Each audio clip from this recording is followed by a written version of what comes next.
안녕하세요. 파산관제인 통일 변호사입니다.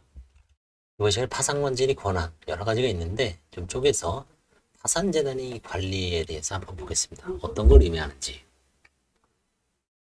파산관제인은 파산재단에 대한 관리 처분권을 갖습니다. 384조에 있네요. 따라서 관제인은 파산 절차에서 부인권을 행사하여 파산재단을 증식시키고, 파산관제인은 파산재단을 증식시키고 플러스시킨다는 얘기죠.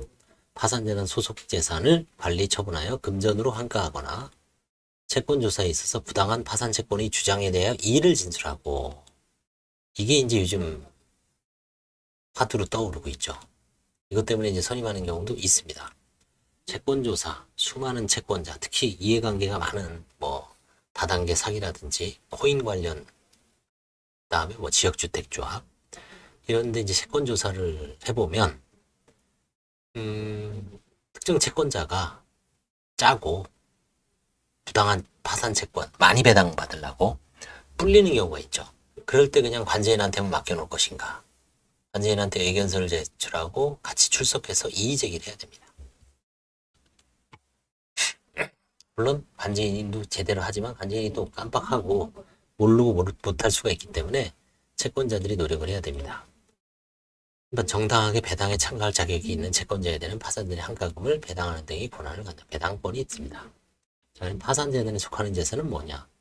파산재인 단체에게 속하는 권한은 파산재단에 속하는 것에 하나고, 자유재산은 예외입니다. 자유재산에 대한 관리처분권, 조직법적 활동 등 그 밖의 사항에 대해서는 이건 채무자에게 있습니다. 여기서 파산재단이란 법정재단 382조를 말합니다. 여기서 파산재단은 법정재단 382조를 말하고요. 다만 법정재단에 속하지 않는 재산이라도 채무자가 점유 관리하고 있는 재산, 환치권이 대상인 재산의 점유 관리권은 채무자로부터 박탈되어 파산관제인에 전속하는 것이 상당하다. 이러한 한도에서 현유재단에 속한 재산도 여기서 말하는 파산재단에 포함된다라고 할 수가 있습니다. 그 다음에 관리 및 처분하는 권한. 파산관제인에게 전속하는 것은 재산에 대한 관리 처분권뿐입니다. 재산의 소유자인 지인은 채무자에게 그대로 남습니다. 그래서 이제 인감 같은 경우도 이제 채무자의 인감이 필요할 때도 있습니다. 채무자는 파산재단에 속한 재산에 대해 아무런 권한이 없는 것이 아니다. 채무자가 파산 선고 후 파산재단에 속한 재산에 대해 법률 행위를 한 경우 절대적으로 무효인 행위는 아니고 파산 채권자에게 대항할 수 없을 뿐입니다. 재산에 대한 관리 처분의 핵심은 결국 환가권이죠. 팔을 수 있는 거, 팔아서 돈으로 바꾸는 걸 환가라고 하죠. 그 범위는 넓고 법원의 허가가 필요합니다. 영업이 계속도 포함됩니다. 파산에서도 영업을 계속해야 될 때가 있습니다. 개인 파산도 그렇고요, 법인 파산도 그렇고 486조에서 허가를 받으면 됩니다.